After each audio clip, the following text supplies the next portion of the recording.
पूरे देश में हाहाकार मचा हुआ है। प्रदेश की हालत और बुरे, हमारे राजस्थान के झुंझुनू जिले की भी ये स्थिति है। ऑक्सीजन की कमी की वजह से आज आम जनता को बहुत तकलीफ हो रही है। लेकिन मैं इतना कह सकता हूं कि सरकारें, अकेली सरकार और भामाशाह मिलकर कुछ नहीं कर सकते। आम जनता को सोचना चाहिए कि हम बिना काम के बेवजह बाहर नहीं निकले, खुद की जान की सुरक्षा भी करें, अपने परिवार की भी जीवन की रक्षा करें।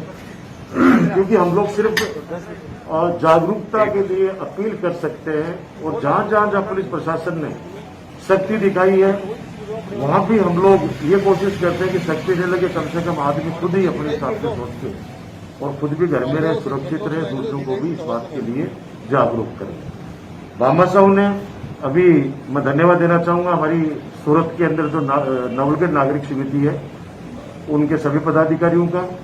राधे राधे ग्रुप है, हमारे झुंझुनू जिले का युवा साथी है जो संतोष हाकिम जी का लड़का, मेरा खास दोस्त संतोष कैलाश हाकिम, इन लोगों ने मिलकर सिलेंडर भी भिजवाए हैं, हमारे यहाँ पे मास्क भी भिजवाए हैं, सैनिटाइजर भी भिजवाए हैं और कई इक्विपमेंट्स भिजवाए हैं। उन्होंने वादा किया है कि आप चिंता मत करो, हम आपको और जब भी आवश्यकता पड़ेगी गाड़ियां यहां से रवाना कर देंगे। उनके अलावा भी बहुत से लोगों ने और सामग्री भेज के, संसाधन भेज के लोगों की जान बचाने के अंदर अपना योगदान दे रहे हैं।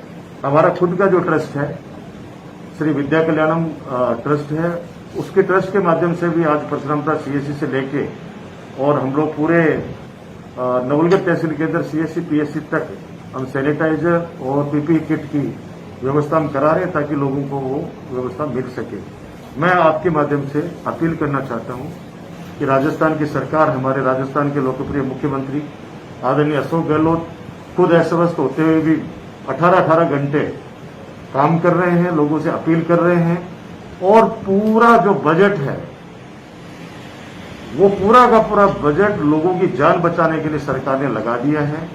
इसमें आम जनता को सहयोग करके सरकार की भावना, हमारी भावना, उसकी कदर करते हुए और हमें मजबूर नहीं करे कि पुलिस प्रशासन सख्ती दिखाए, स्वयं इस बात को समझें। और ऐसे इस घड़ी के अंदर अगर खुद अपनी जान की परवाह कोई व्यक्ति नहीं कर पा रहे तो वो व्यक्ति किसी का सगा नहीं होगा।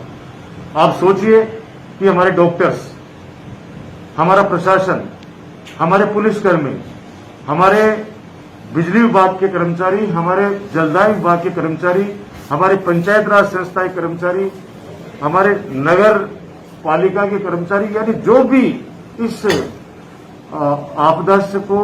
आपदा के लिए जो जूझ रहे हैं, जो फ्रंट लाइन के जो हमारे वर्कर हैं, वो आप पत्रकार भी उसमें शामिल हैं, अपनी जान जोखिम में डालकर लोगों की मदद कर रहे हैं। आज कितने डॉक्टर संक्रमित हो गए, पुलिसकर्मी संक्रमित हो रखे हैं, पत्रकार, जनप्रतिनिधि, तो वो लोग, उनके भी घर में परिवार है, उनके भी माँ बाप हैं, बच्चे हैं, उनके भी परिवार है, लेकिन फिर भी वो अपना राजधर्म निभाते हुए मानवता के लिए वो लोग जी जान से जुटे हुए हैं।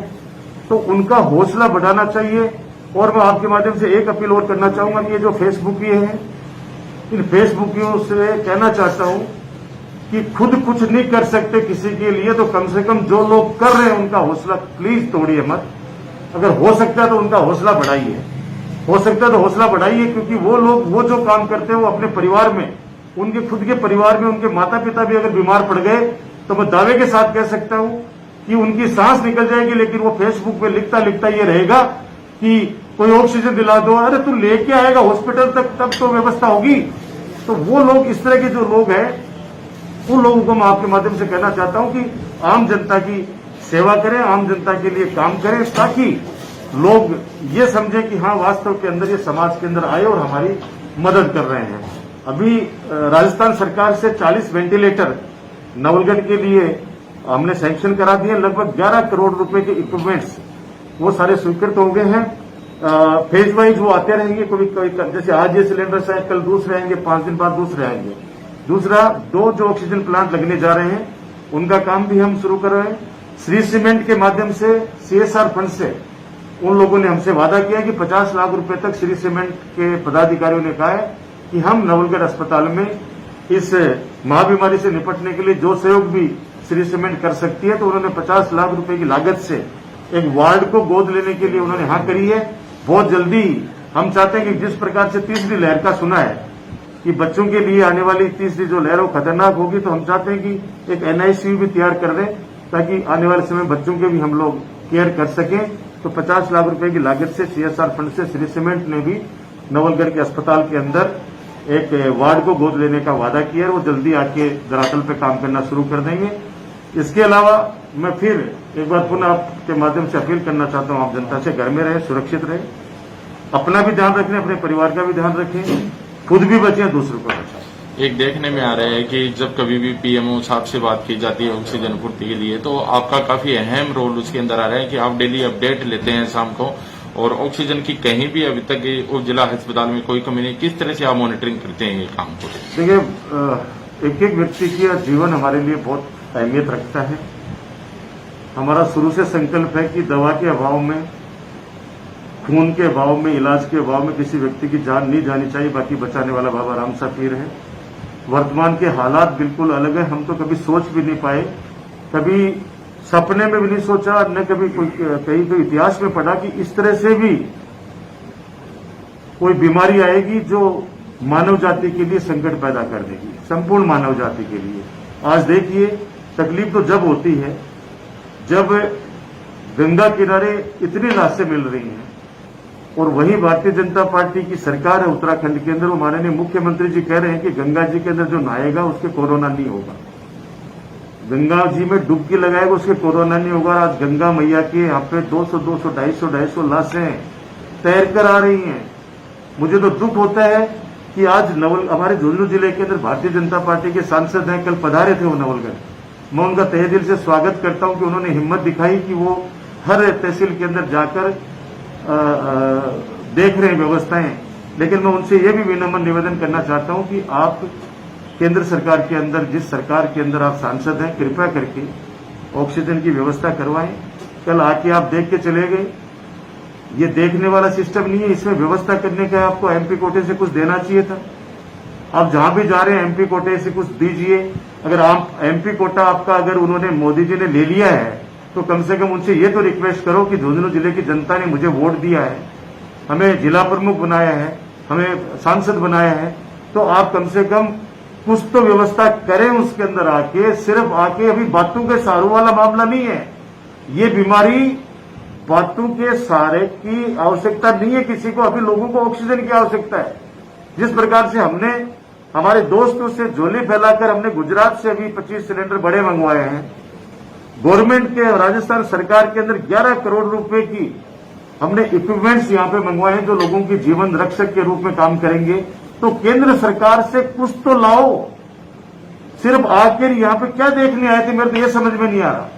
देखने क्या आए थे, कम से कम क्या देख के क्या गए आप कम से कम अपील तो करो माननीय प्रधानमंत्री जी से कि आप हमारे जिले के अंदर कोई तो राज्य केंद्र सरकार की तरफ से व्यवस्था कराओ ताकि लोगों का जीवन बच सके। वर्तमान में दुर्भाग्य वाली ये स्थिति है कि आज हमारी राजस्थान सरकार को वैक्सीन के लिए भी झोली फैलानी पड़ रही है केंद्र सरकार के पास में। लास्ट में थक हार कर हमारे मुख्यमंत्री जी ने खुद स्वयं व्यवस्था की है कि खुद मंगवाएंगे राजस्थान के स्तर पर। तो विधायक कोटे से मैंने भी 3.25 करोड़ रुपए हमारे नवलगढ़ के युवा साथियों के वैक्सीनेशन के लिए 3 करोड़ 25 लाख रुपए विधायक कोटे से माननीय मुख्यमंत्री जी के निर्देशानुसार, उनकी भावनाओं के अनुसार हमने लिखित में उनको चिट्ठी भिजवा दी है। 3 करोड़ 25 लाख रुपए की राशि युवाओं के वैक्सीनेशन के लिए आने वाले समय में खर्च की जाएगी। इसके अलावा 2 करोड़ रुपए आज से 15-20 दिन पहले हमने विधायक कोटे से दे दिए गए थे हमारे नवलगढ़ अस्पताल को। उसका भी परचेजिंग का काम जल्दी शुरू करें, टेंडर वेंडर सारे हो चुके हैं। पैसे की कमी की वजह से किसी व्यक्ति की जान नहीं जाने दी जाएगी, लेकिन जो संसाधन है राजस्थान सरकार अपने हिसाब से जी जान लगाई कर रही है। केंद्र सरकार से भी मेरी प्रार्थना है सांसद महोदय के माध्यम से कि आप आए, घूमें, अपना स्वास्थ्य का भी ख्याल रखें। लेकिन मैं फिर दोहरा रहा हूं कि ये बातों से मिलने से ठीक नहीं होने वाली बीमारी है। ये मिलने से और बातें करने से तो ज्यादा फैलने वाली बीमारी है। आपको कम से कम केंद्र सरकार से कोई न कोई व्यवस्था इस जिले के लिए लाइए। जब कोटा के MP ला सकते हैं पूरी ट्रेन ऑक्सीजन की, तो झुंझुनू का सांसद भी एक ऐसे जिले के सांसद हैं, बहुत ताकतवर जिला है, एक ताकतवर एमपी है, तो कम से कम अपनी ताकत का इस्तेमाल करते हुए माननीय मुख्यमंत्री जी, माननीय प्रधानमंत्री जी से निवेदन करें कि एक बड़ी ट्रेन नहीं तो एक छोटी ट्रेन ऑक्सीजन की झुंझुनों में भिजवा दो, ताकि हम लोगों की जान बचा सके। बड़ी तकलीफ होती है जब युवा साथी हमारे आंखों के सामने बिना वेंटिलेटर के, बिना ऑक्सीजन के दम तोड़ रहे हैं, माताएं दम तोड़ रही हैं, बुजुर्ग दम तोड़ रहे हैं। हम लोग किन हालातों में काम कर रहे हैं आप कल्पना नहीं कर सकते। इसलिए हम उम्मीद करते हैं कि केंद्र सरकार भी राजस्थान सरकार को अपनी मानते हुए और लोगों की जान बचाने के लिए काम करे, अपना राजधर्म निभाए, ताकि आम जनता की हम लोग रक्षा कर सके। ये मेरा निवेदन है।